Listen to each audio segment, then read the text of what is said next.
আপনি কি কখনো এমন একটা রাতে ঘুমাতে গেছেন যখন মনে হয়েছে সব শেষ? কাল সকালে ঘুম থেকে ওঠার আর কোনো কারণ নেই।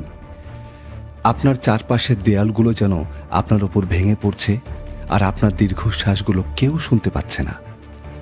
যদি আপনার উত্তর হ্যাঁ হয়, তবে এই ভিডিওটি আজ শুধুমাত্র আপনার জন্য। ব্যর্থতা শব্দটা শুনতে খুব ছোট, কিন্তু এর ওজন অনেক বেশি।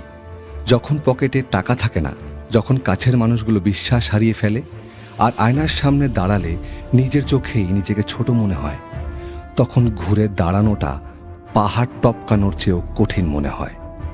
আপনি হয়তো ভাবছেন আপনার সময় শেষ। আপনি হয়তো ভাবছেন এখন আর নতুন করে কিছু করার শক্তি আপনার নেই। কিন্তু থামুন, একবার ভেবে দেখুন তো, পৃথিবীর প্রতিটি সফল মানুষ কি জন্ম থেকেই সফল ছিলেন? না, তারা সবাই আপনার মতো কোনো এক অন্ধকার গলি দিয়ে হেঁটেছেন। পার্থক্য শুধু একটাই, তারা সেই অন্ধকারে দাঁড়িয়ে হার মানেননি।